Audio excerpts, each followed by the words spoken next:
봅시다 여러분. 16강의 죄송해요. 사회운동 부분입니다. 여기 제가 지난 시간에 얘기했었죠. 자주 나온다고 요즘에. 그래서 잘 알아둬야 돼요. 뭐를 잘 알아둬야 되냐면은 사회운동이 되기 위한 조건을 잘 알아야 돼요. 조건. 그래서 우리는 요거 읽으면서 의미의 밑줄을 하나씩 그어가면서 사회운동이 될 수 있는 조건을 좀 따져볼 거예요. 우리 주아야. 그래, 주아야 일어나세요. 자, 여기 이제 밑줄을 하나씩 그어볼 건데요. 글씨가 너무 작아서 조금 키웁시다. 자, 사회운동이 되려면은 어떤 조건이 필요하냐? 첫째, 사람들이 신념과 가치를 바탕으로 해야 돼요.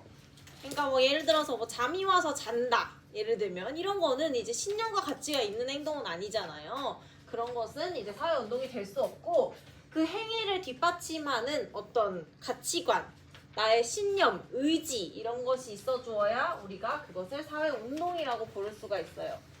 그 다음에 두 번째로는 다수의 사람들이 해야 된다라는 겁니다. 사회운동이 되기 위해서는. 그래서 우리 시험에 자주 나오는 그 안 되는 예시 중에 하나가 뭐냐면은 1인 시위예요. 1인 시위. 1인 시위는 예를 들어서 신념과 가치관이 있어. 뭐 환경 문제를 1인 시위를 해. 그러면 이제 가치관은 있는 거지만 다수가 하는 것이 아니기 때문에 사회운동이 될 수 없다. 옛날에 이제 많이 나왔었던 문제의 소재예요. 그 다음에 이제 세 번째는 자발성이에요. 그래서 사회운동이 되려면은 자기가 자발적으로 해야 된다라는 거. 근데 얘는 사실 뭐 거의 대부분의 제시문이 다 자발적인 거라서 막 많이 나온 소재는 아니고 뒤에 두 개가 많이 나오는데요. 집단적이어야 돼요. 여기서 말하는 이 집단적이라는 거는 무슨 말이냐? 단순히 다수의 사람들이 모이면은 집단이라고 하지 않잖아요. 우리 옛날에 사회 집단 배울 때도 사람이 여러 명 모여있는 게 사회 집단이 아니라 뭐 소속감과 상호작용 이런 거 있다고 했는데 여기 집단이라는 건 무슨 의미냐면은 좀 조직적인 활동을 해야 돼요. 그러니까 조직적인 활동이라는 것은 다시 말하면 구성원들이 각자 자기의 역할을 부여받아서 좀 체계적으로 활동을 해주어야 우리는 그것을 사회운동이라고 부릅니다. 그냥 단순하게 우르르 모여가지고 한번 시위하고 헤어지고 이런 것은 조직적이지 않기 때문에 사회운동이라고 볼 수가 없어요. 그리고 마지막으로 다섯 번째, 얘도 자주 나오는데요. 지속성이 있어야 됩니다. 그래서 우리 학교에서 뭐 이렇게 캠페인 같은 거 많이 하잖아요. 뭐 예를 들면은 뭐 바른말 쓰기 캠페인도 오래 했었고 뭐 아니면 환경보호 이런 것도 이렇게 한 번씩 캠페인을 하는데 그런 게 사회운동이 될 수 없는 이유가 지속성이 부족하기 때문에 그래요. 그냥 한 번 하고 끝이잖아요. 그런 것은 사회운동이 될 수가 없다. 지속적으로 계속 꾸준히 이루어져야 된다. 그래서 이 다섯 가지 조건을 잘 기억을 하시고 제시문이 나왔을 때 이 다섯 가지 조건을 충족하는지를 잘 찾을 수 있으면 됩니다. 그래서 우리 수능 특강에서는 이 사회운동의 주된 예시로 뭐 주제별로 이제 뭐 노동, 환경, 뭐 인권, 민주화운동 뭐 이런 것도 예시로 들었는데 저는 사실 뭐 이것도 좋은 예시긴 한데 여러분이 이해하기에 조금 더 적합한 예시는 독립운동인 것 같아가지고 독립운동을 가지고 한번 생각을 해보면 좋을 것 같아요. 우리나라에서 옛날에 일제강점기에 했던 독립운동 신념과 가치가 있죠. 대한민국 독립. 그 다음에 두 번째 다수의 사람들이 했죠. 물론 혼자서 이렇게 하는 사람들도 간혹 있지만 제가 지금 말하는 거는 단체를 꾸려가지고 하는 그런 활동을 얘기하는 거거든요. 그래서 여러 명이 한 거고 자발적이고 그 다음에 집단적이죠. 독립운동 단체 여러분 1920, 30년대에 그 만주나 이런 지역에서 활동했던 단체 엄청 많잖아요. 그런 단체들을 생각해 보시면 됩니다. 조직이 있어요. 그리고 지속적이죠. 독립할 때까지 계속. 그래서 사회운동의 다섯 가지 조건 이야기했습니다. 요거는 꼭 기억을 하시고요. 이제 밑에 내려가 보면 개념 플러스에 사회운동의 유형이라는 내용이 나오는데 여기도 중요해요. 보기로 많이 나옵니다. 그래서 요것도 네 가지 유형이 있는데 네 가지를 다 기억을 하셔야 돼요. 막 달달 외울 것까지는 사실 없는데 말 뜻 정도는 알아야 돼요. 그래서 첫 번째부터 봅시다. 맨 처음에 나오는 이 복고적 운동은요. 복고는 여러분 많이 들어봤잖아요. 주로 이제 패션 얘기할 때 복고 패션이다 이런 얘기 많이 하는데 이 복자가 뭐냐면은 그 복원, 복고 작업 할 때 복자예요. 그래서 되돌린다는 뜻이죠. 고자는 무슨 고자냐면은 우리가 막 고대, 뭐 고대 유적 이런 얘기할 때 옛 고자예요. 그래서 옛날로 되돌린다라는 거죠. 복고의 의미가. 그래서 복고 운동은 추구하는 목표가 뭐냐면은 과거로 돌아가려고 하는 것이 복고 운동의 목적이 되겠습니다. 그래서 우리 역사 속에서 찾아보자면 복고 운동은 지금 여기 뭐 신나치주의 이런 거 나와 있는데 예를 들면은 이런 거 있잖아요. 세계사 시간에 아마 배웠을 텐데 왕정 복고 운동 같은 거.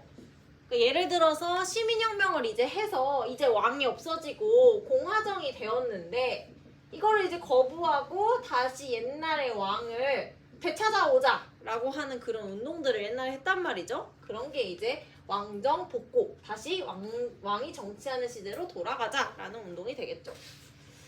그 다음에 이제 두 번째는 보수주의 운동인데요. 보수주의는 우리 이미 잘 알잖아요. 기능론 할 때 배웠기 때문에 보수주의자들은 현재 상태를 유지하는 걸 좋아한다고 했었죠. 그래서 변화에 저항하고 현재 상태를 유지하자라는 것을 주장하는 운동을 보수주의 운동이라고 합니다. 그래서 우리 역사 속에서는 아마 한국사 시간에 배웠을 텐데 위정척사 운동이라고 해가지고 그 개화기 때 서양 문물이 막 들어오고 하니까 그걸 거부하고 우리나라의 것을 바로 세우자라고 하면서 막 척화비 같은 거 세우고 그런 운동을 생각하시면 됩니다. 그래서 의미를 알면 돼요. 보기에서 주로 제시문을 준 다음에 뭐 가에서 나오는 운동은 뭐 복고적 성격을 가지고 있다 이런 식으로 이제 서술이 되기 때문에 무슨 말인지만 알면 됩니다. 이거 뭐 달달 외울 필요까지는 없어요. 그 다음에 이제 세 번째랑 네 번째가 사실 굉장히 자주 나오는데요. 세 번째는 뭐냐면은 개혁주의 운동이라고 하는 거예요. 개혁주의는 뭐냐?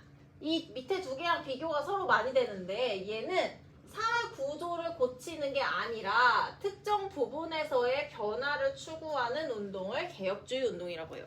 그러니까 사회 전체를 뜯어고치자가 아니라 특정한 부분, 뭔가 잘못된 제도가 있다면은 그 제도를 개선하거나 뭐 잘못된 사람들의 생각이 있다면은 그런 것들을 개선하자라고 주장하는 운동이에요. 그래서 사실 오늘날에 일어나고 있는 거의 대부분의 사회 그 운동 있잖아요. 뭐 환경운동이라든지 뭐 그런 것들은 거의 대부분 다 개혁주의 운동이라고 보시면 됩니다. 그래서 여기에서는 뭐 사형제 폐지 운동을 예시를 들고 있죠. 제도를 개혁하는 운동이기 때문에 그렇습니다. 그래서 여기다 쓸게요. 제도를 개선하고자 하는 뭐 운동이라던가 이런 것들이 대표적인 개혁주의 운동에 들어갑니다. 반면에 이제 급진적 혁명운동이라고 맨 마지막에 나와 있는 이것 같은 경우에는 개혁주의 운동이 사회 구조는 냅두고 특정 부분만 고치자였다고 한다면은 혁명운동 같은 경우에는 사회 구조를 바꾸자라고 하는 운동이 혁명운동이 돼요. 그래서 우리 역사 속에서 혁명자가 들어간 사건들을 생각해보면은 대표적인 게 이 시민혁명 있잖아요. 시민혁명 같은 경우가 사회 구조를 통째로 바꾼 거죠. 어떻게 바꿨어요? 옛날에는 왕이 존재를 했는데 이제는 왕을 없애고 의회가 통치하는 왕정에서 공화정으로 정치 체제를 완전히 뒤바꿔버리는 그런 사건이 되잖아요. 이런 것을 혁명이라고 부르는 거죠. 사회 전체를 바꿔버리는 운동인 거죠. 그래서 우리 왜 마르크스 배울 때도 마지막에 막 노동자들이 프롤레타리아 혁명을 일으켜야 된다고 말했잖아요. 왜? 구조를 바꾸는 거니까 혁명이라고 부르는 거예요. 그래서 혁명과 개혁 두 가지를 잘 비교해서 많이 나오니까 기억을 해두시고요. 사회운동에 대한 내용은 설명은 이게 전부예요. 끝! 굉장히 간단하죠? 그래서 우리 145페이지에 가가지고 연습 문제를 풀어볼 건데요.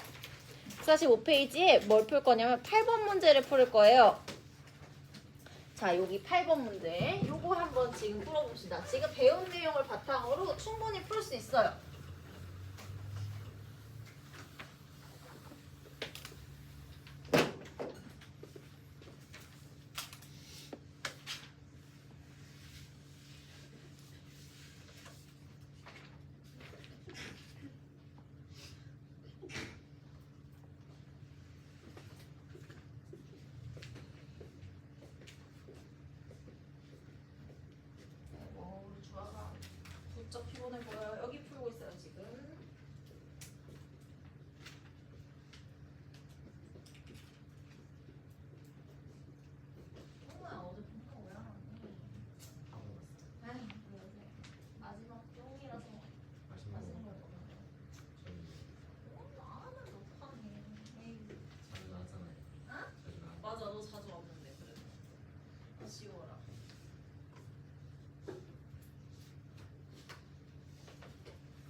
이렇게 59분이 또 안 되냐? 뭐 말을 하면 시간이 안 가. 계속 58분.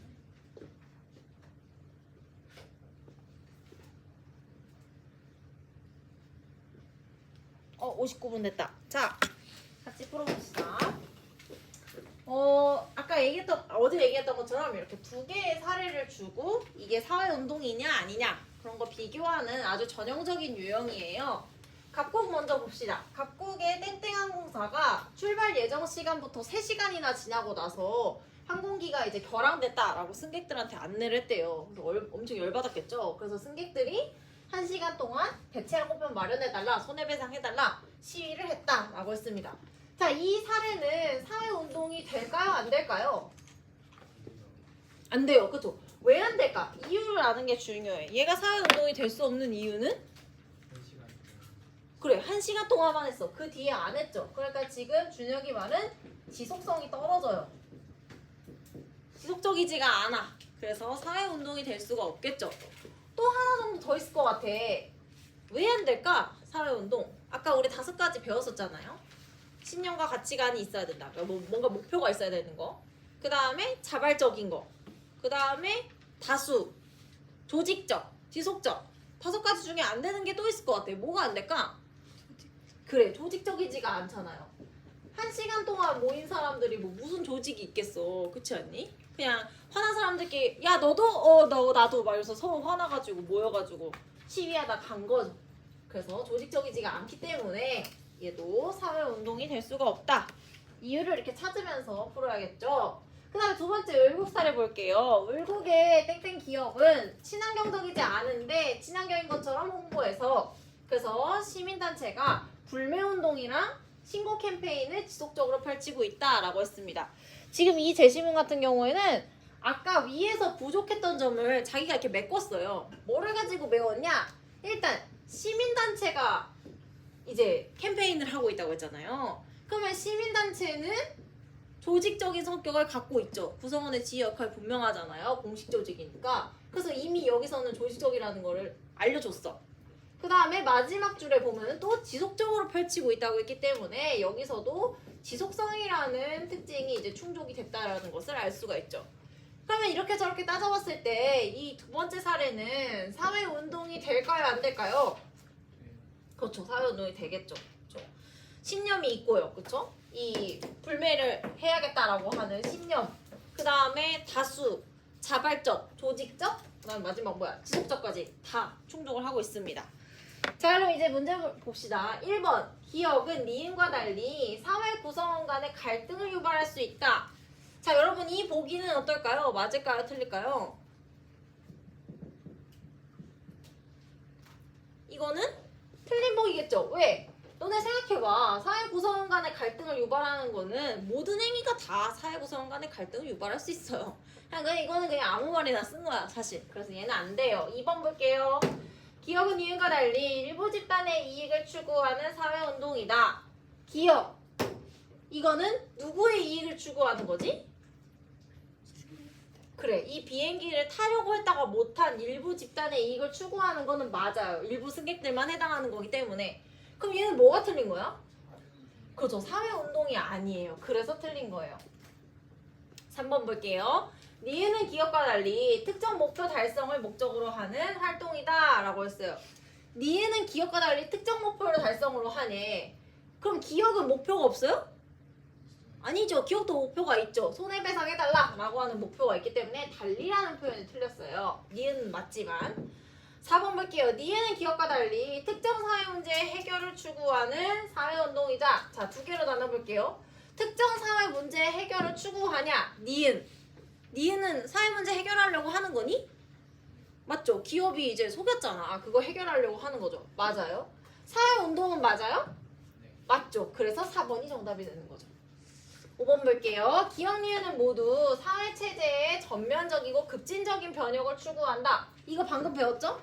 사회체제의 전체적인 변화를 추구하는 거는 뭐라고 불렀지? 혁명적 사회운동이라고 배웠잖아요. 근데 특히 니은 같은 경우에는 이거 혁명이에요? 아니죠. 그냥 인식을 개선하고 기업을 뭔가 고쳤으면 하는 그런 따져보자면은 개혁적 운동에 가깝겠죠. 그렇기 때문에 얘는 해당 사항이 없다. 4번이 정답이 됩니다. 자, 이제 넘어갑시다. 사회운동 다 했고요. 우리 16강 갈 거예요. 151페이지 갑시다.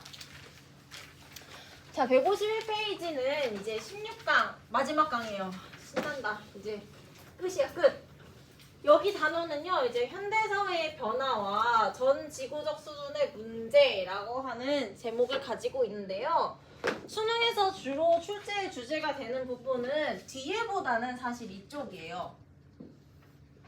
사실 이 전 지구적 수준의 문제는 뭐 전쟁, 환경오염 뭐 이런 것들을 소재로 하고 있는데 여기는 문제가 난다고 하더라도 약간 비문학 지문처럼 뭔지 알죠? 약간 여기 넘겨보면 예를 들면 이런 거 뒷장에 보면은 뭐 3번 지금 내가 화면에 띄운 3번 같은 거 있잖아.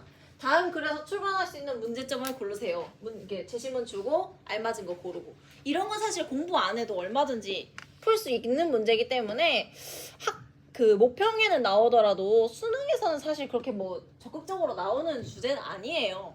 그럼 이제 앞에서는 뭐가 나오냐? 두 가지가 많이 나오는데 첫째, 정보사회와 그 이전에 있었던 산업사회를 특징을 비교하는 문제가 나옵니다.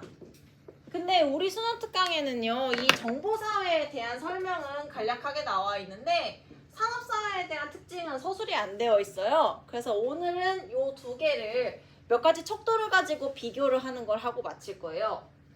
그 다음에 이제 제가 설명을 이론적으로 해줄 수는 없는 부분이 뭐가 나오냐면은 그 뒤에 보면 이제 저출생이라고 하죠. 요즘에는 고령화 사회에 관련해가지고 여기도 이제 옛날에 우리가 상, 중, 하 인구를 이제 세 개로 나눠가지고 막 계산하는 그런 문제가 나왔잖아요.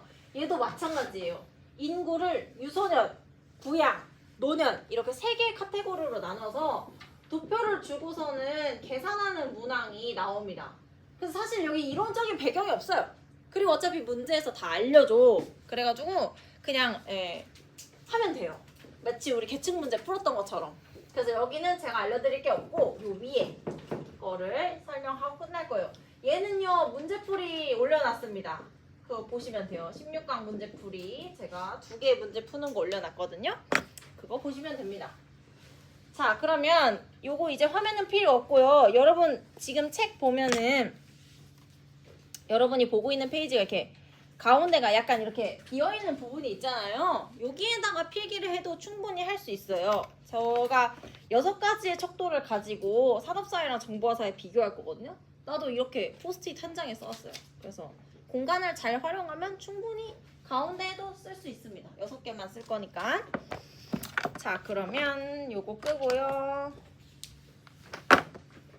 산업사회랑 정보화사회 특징 비교하는 거 하고 문제 풀고 헤어집시다. 자, 일단은 여러분 산업사회랑 정보화사회가 뭔지 여러분은 알고 있긴 할 건데 그래도 그냥 간략하게 배경 설명 정도는 합시다.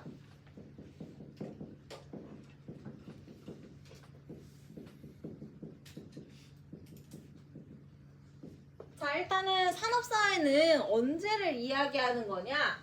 1700년에서 1900년대 중반 정도를 말해요.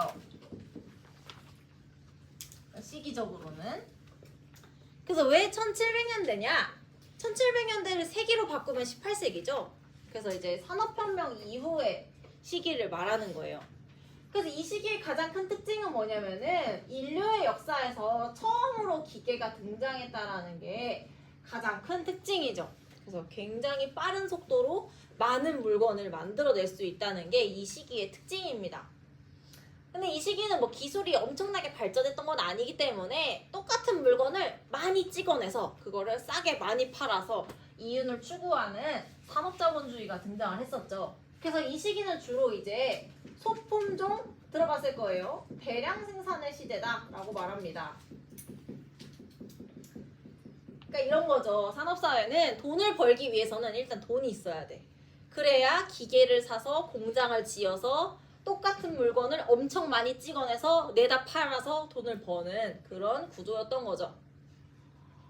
근데 이제 정보사회로 넘어오면 무슨 일이 일어나냐? 정보사회는 일단 시기적으로는 1900년대 중반부터 지금까지의 시기를 말하는데요.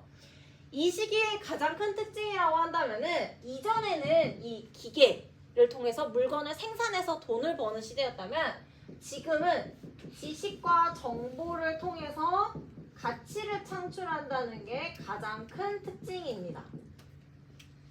그러니까 지식과 정보가 가치를 창출한다는 건 무슨 말이냐? 아이디어를 통해서 돈을 버는 시대가 됐다는 거예요.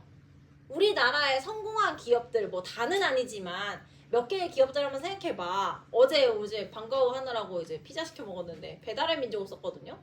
배달의 민족은 어떻게 돈을 번 거예요? 배달을 시켜 먹고 싶어하는 소비자와 그걸 팔고 싶어하는 가게를 플랫폼을 통해서 연결해주면 좋겠다라고 하는 아이디어를 통해서 지금 같은 부를 축적한 거잖아요. 그런 기업이 굉장히 많잖아요. 그런 시대다라고 생각하시면 됩니다. 그리고 이 정보사회는 예전에 탈관료제 할 때 한번 언급을 했지만 사람들의 개성이 굉장히 중요시되는 시대이기 때문에 이제는 아주 다양한 왜 이러는 거야? 다품종, 다양한 물건을 조금씩 만드는 그런 식의 방식을 띠고 있습니다. 그래서 이게 이제 정보사회와 산업사회의 큰 특징. 이미 여러분 사실 다 알고 있잖아요. 그래도 한번 정리를 해봤습니다. 자, 그러면 이제부터는 뭐를 할 거냐? 이 두 시대를 몇 가지 기준을 가지고 비교를 할 거예요. 근데 어려운 내용은 아니에요. 여러분 머리로도 충분히 답할 수 있는 건데 그냥 한 번도 생각 안 해보다가 문제 푸는 것보다는 한번 연습해보고 푸는 게 낫잖아요. 그래서 연습해보자고 하는 겁니다. 자, 첫째, 보기 많이 나오는 표현들이에요. 가정과 일터의 결합 정도다. 가정과 일터의 결합 정도라는 건 무슨 말이냐? 내가 집을 떠나지 않고도 일터, 경제활동을 할 수 있는 정도를 말하는 거예요. 자, 그러면 이것은 산업사회랑 정보화사회랑 어디가 더 높을까? 내가 집에서도 일할 수 있는 거. 그죠, 정보사회죠. 그게 속삭이지 않아도 돼요. 자신 있게 얘기해도 돼. 너네 이미 줌 같은 거 하면서 많이 봤잖아요, 그렇죠? 그리고 지금 대기업들은 그 재택근무 같은 거 되게 많이 하거든요. 그래서 뭐 이거는 우리에겐 굉장히 익숙한 형태라고 볼 수가 있겠죠. 자, 그 다음에 이제 두 번째 이런 거 하는 거야, 얘들아. 계속. 두 번째는 뭐냐? 사회의 다원화 정도예요. 제가 아까 그랬죠, 이거 보기에서 많이 사용하는 표현이라고. 저도 이렇게 어려운 용어를 쓰고 싶진 않은데요. 다원화라는 것은 쉽게 바꿔보면은 다양한 정도다 라고 생각하면 돼요. 사람들의 삶의 모습이 얼마나 다양해졌냐. 그러면 산업사회랑 정보화사회를 비교했을 때 사람들의 삶이 다채로워진 쪽은 어디일까?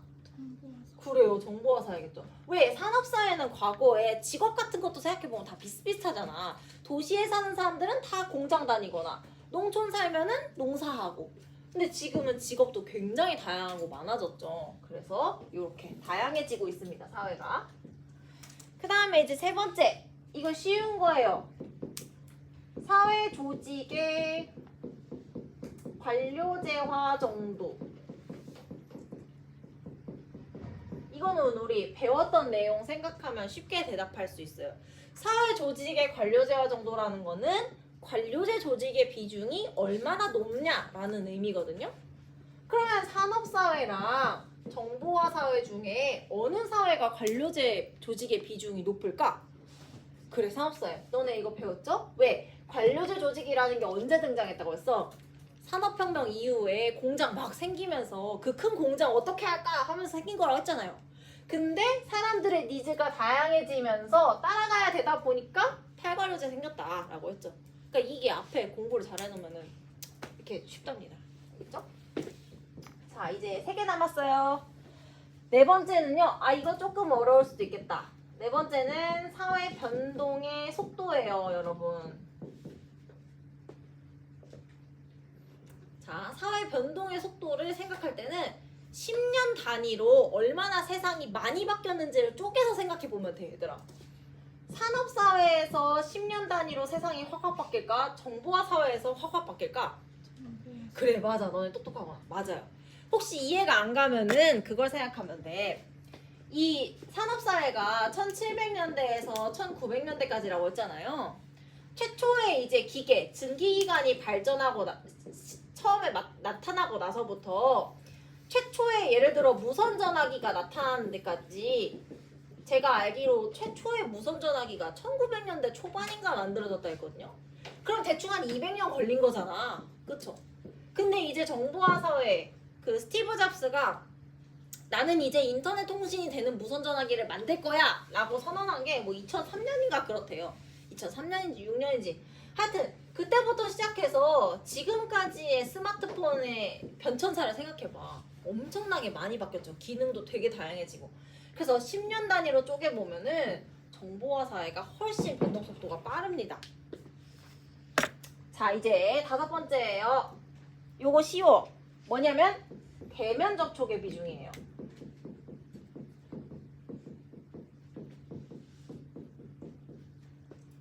사람들이 직접 면대면으로 만나는 것은 어느 시대에 더 많이 하냐? 이거 쉽지 얘들아. 둘 중에 어디예요? 그래, 산업사회죠.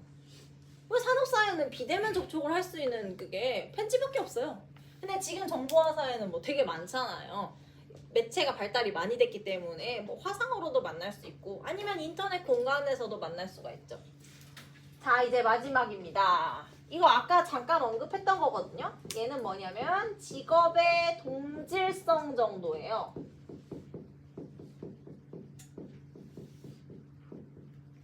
직업의 동질성 정도라는 거는 사람들이 얼마나 비슷한 직업에 종사를 하고 있냐 그 얘기 말하는 거죠. 아까 얘기했었죠? 얘는 둘 중에 어디서 더 높지? 정보사회 동질성이 그죠? 산업사회죠. 맞아요. 이렇게 아까 크게 대답하라고 해놓고 틀리니까 이렇게 제가 눈치 주면 안 되는데 이렇게 하면 됩니다. 그래서 지금 한 것처럼 그냥 어떤 척도가 나왔을 때 스스로 생각해서 답하면 돼요. 이거 어려운 거 아니에요. 자, 문제로 한 문제만 풀면서 같이 한번 확인을 해봅시다. 뭐를 풀 거냐면은 여러분 책에 154페이지에 가보면은 2번 문제가 있거든요. 그거 한번 풀어봅시다. 154쪽에 2번 배운 내용들이 많이 나오는데 혹시 모르는 거라도 지금 여러분 한 것처럼 스스로 생각하면 돼요.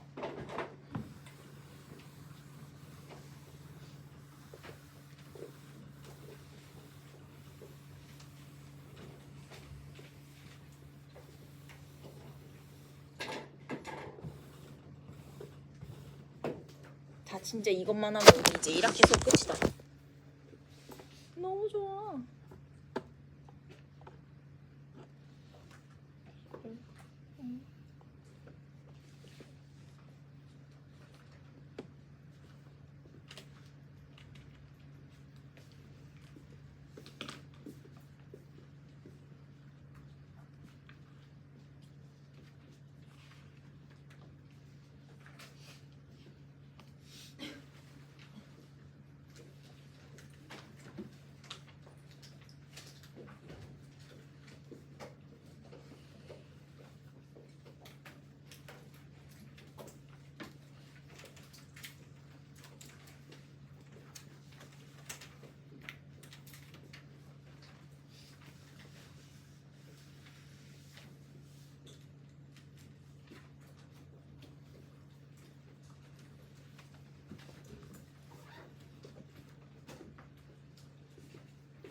얘들아, 우리 이거 20분까지 풉시다. 별로 안 어렵죠? 그래. 기특하구나. 너희가 이제 하산할 때가 되었어.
재배해서 왔어요. 들었어요? 배고파. 오늘 점심 뭐 나와요? 무말랭이? 저기 있는 거야? 오늘 메뉴야 저게? 그래 네가 무말랭이를 얘기한 이유를 알겠다. 먹을 만한 게 없네. 저녁에 맛있는 거 먹어야 돼. 기깔나는 걸로. 뭐 먹지? 배고프다. 너네 아침 먹고 오니 학교에? 안 먹고 와? 아침 뭐? 근데 아침 안 먹으면 너무 배고프지 않아? 난 중간에 사실 아까 몽쉘을 먹었거든. 근데도 이렇게 배에서 천둥 소리가 나는데 너네는 어떻게? 그래서 니네가 이렇게 비실비실거리고 기운이 없는 거야? 밥 좀 먹어 얘들아. 내가 할 말은 아니지만 나도 몽쉘 먹은 입장에서 진짜 배고프네. 야, 자 얘들아 이거 봅시다. 자 보죠. A는 B에 비해 사회 변동의 속도가 빠르냐? 라는 진술이 거짓이래요. 그러면 A는 느리다는 거잖아. 그럼 A가 뭐겠어요? 그죠, 산업사회죠. B는 정보사회겠죠? 그리고서 가는 참이라고 했으니까 가에는 이제 맞는 말을 넣어주면 되겠죠. 맞는 말. 자 1번 봅시다. A는 B에 비해서 아까 했던 거다. 가정과 일터의 결합 정도가 높대. 산업사회가 가정과 일터의 결합 정도가 높아요? 아니죠. 집은 공장이 아니기 때문에 가서 출근해야 된단 말이야. 그래서 얘는 아니죠. 2번 볼게요. A는 B에 비해 즉 산업사회는 다품종 소량 생산 방식의 비중이 높다. 다품종 소량 생산은 둘 중에 정보사회죠. 그래서 얘 아니야. 3번 B는 A에 비해 비대면 접촉 비중이 낮다. 비대면 접촉의 비중이 낮다는 거는 대면 접촉을 많이 한다는 거겠죠. 그러면 정보사회는 대면 접촉 많이 하나요? 아니죠. 그래서 얘는 아니고 4번 B는 A에 비해서 쌍방향 매체의 정보 전달 비중이 낮다라고 했어요. 그러니까 뉴미디어 많이 안 쓴다는 얘기겠죠. 쌍방향 매체 많이 안 쓴다는 거니까. 정보사회는 쌍방향 매체 많이 쓰죠. 틀렸고 5번이 정답이 되겠죠. 맞는 말인데 가에는 B는 정보사회는 A에 비해 정보 제공자와 수용자 간의 구분이 명확하다를 넣으면 안 된다. 그러니까 즉 정보 제공자랑 수용자 간의 구분이 불명확하다라는 거니까 뉴미디어를 많이 사용하니 그래서 맞는 말이 되겠죠. 5번이 정답입니다. 그래서 여러분 이론 문제는 사실 이 정도만 알면 돼요. 근데 문제는 뭐냐면은 지금 바로 옆에 띄워져 있는 이거 몇 번이냐? 4번 문제 같은 거 있잖아요. 이런 거 또 나와요. 그래서 지금 올라가 있는 영상에 요거 포함해서 뒤에 있는 거 한 문제 더 2개를 푸는 걸 올렸거든요. 이건 좀 이렇게 설명을 들어야지 풀 수가 있어요. 그래서 강의 영상을 꼭 보시고 문제풀이를 연습을 좀 해보세요. 여기 연습할 수 있는 문제들이 좀 많이 있거든요. 그래서 요번 학기 끝. 해피합니다. 여러분 고생하셨어요. 한 학기 동안. 네. 좀 좋은 결과가 있기를 바랍니다. 우리 9월 모의평가에서 얼마나 잘 배웠나 제가 아주 큰 기대를 하고 있겠어요, 여러분. 이제는 안 배워서 못 풀었어요. 이런 얘기 못 하겠지? 그쵸, 여러분? 9월 모의평가를 목표로 잘 봅시다. 탐구는요, 3월 달부터 그래도 시작을 했으면은 꾸준히 계속하면 기출도 많이 풀고 하면 그래도 수능에서 좋은 결과를 낼 수 있는 과목이에요. 막 기초가 많이 필요한 과목은 아니니까. 그래서 열심히 방학 동안에 놓지 말고 해서 최저 맞춰야 되는 사람들은 열심히 하시고 하여튼 여기까지 합시다.